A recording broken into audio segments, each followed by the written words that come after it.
really speaks to the reasons why we enter these places in the first place. Are we going in to handle a specific threat? Are we going in for some sort of strategic purpose? Are we going in our own interest? Are we being honest about that? All of these questions need to be answered prior to even making the decision to move. Once we do, we need to know whether or not later occupation is something that isn't even a necessary force to be dealt with. And I think that this idea that every time you become involved overseas, you must necessarily have some remnant force is ludicrous. And it's as we mentioned before, and I think we always are going to go back to this, there should be no divergence between domestic and foreign policies in the way that in which you treat people. States are people. Groups are people. There can be no group without individuals to comprise it. So when you are treating people domestically in such a way that you are getting governmental nepotism, you are getting the helping of some at the expense of others, that's how we treat people overseas too. That's how we treat our foreign policy as well. We help some at the expense of others. And that is not in any sense okay. But it's how we operate here, and it's how we operate there. And I think that we have a much bigger issue than simple foreign occupation here. I think we have a much bigger issue, and that is actually interrogating every single aspect of our foreign policy and saying, you know what? We have been hypocritical. We have done things that are absolutely not okay. And that fact cannot change. What can change is how we act moving forward. And that's where we are right now. And we are in a position where we can make that decision right now. We are not stuck in any situation right now that we cannot foresee a good, proper way to handle either getting out of it, handling it effectively, however it is that we decide is the best possible way to make use of our time, make use of our resources, get in, get out, get going, whatever the case is. We need to make a decision. And Jim, you always go back to saying that we need to figure out where we stand. We need to figure out who it is that we support. We need to figure out what it is that we support. Why do we support what we support? We need to be consistent. Absolutely. And it's on a case-by-case basis, yes.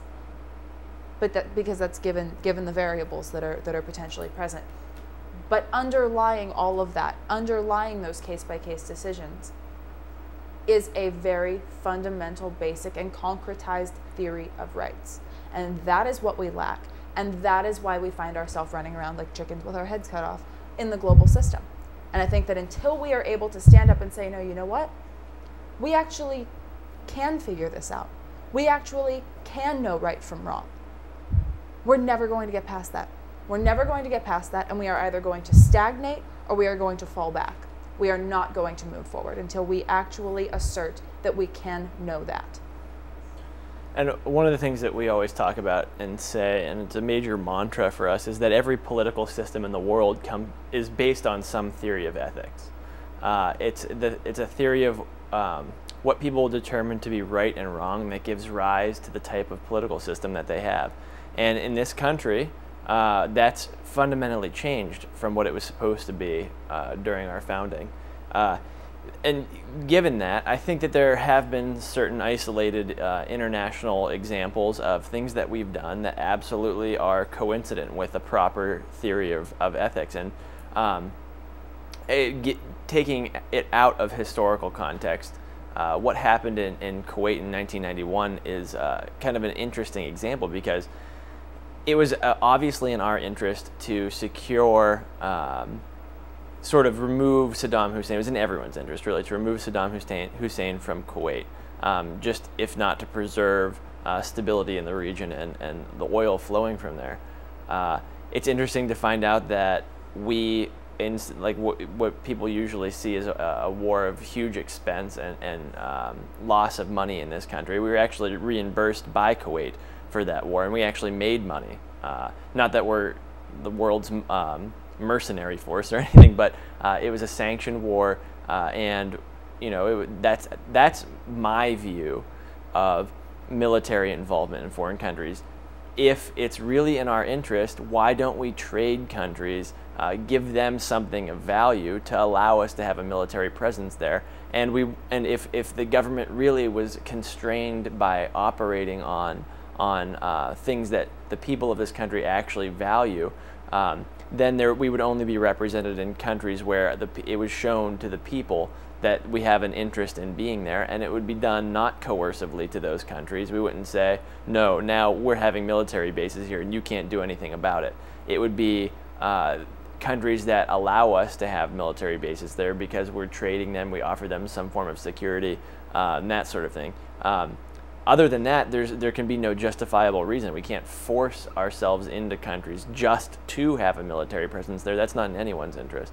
But there are certain types of ways that it can be done, and I think it is in our interest to have some forward operating bases in some places in the world. I don't think that we should be completely isolationist, but I don't think that it needs to be as hugely overrepresented as it is now.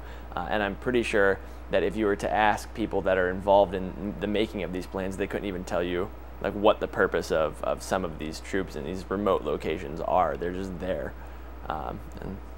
Well, you mentioned Kuwait. It's, I think, one of the most non-discussed topics is our allies in the region. Let's just stick to the Persian Gulf for an example. It's easy to pick on the evils of Saddam Hussein.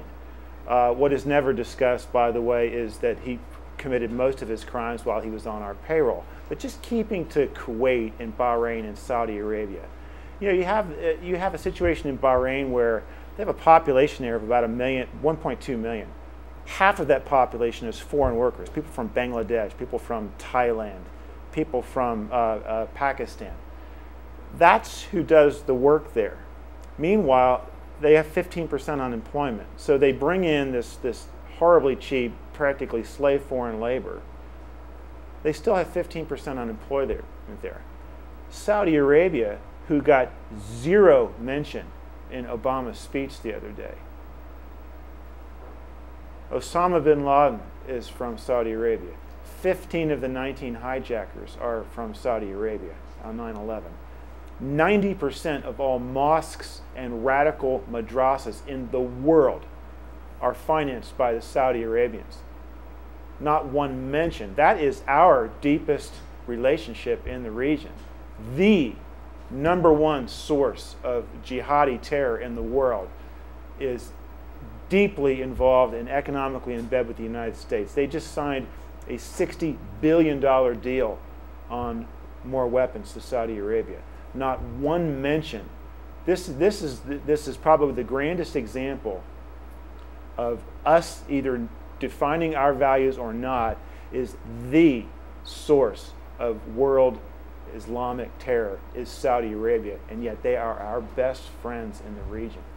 I think that needs to be addressed, and it got zero mention in Obama's speech, and you would be hard-pressed to find anything in the American media absolutely denouncing and questioning our relationship with Saudi Arabia. And that's why you tune into the show, because you didn't know facts like that. I knew facts like that because I took media and terrorism. You should too. We'll be right back in about 3 minutes. Let's wrap things up, talk a little bit about next week,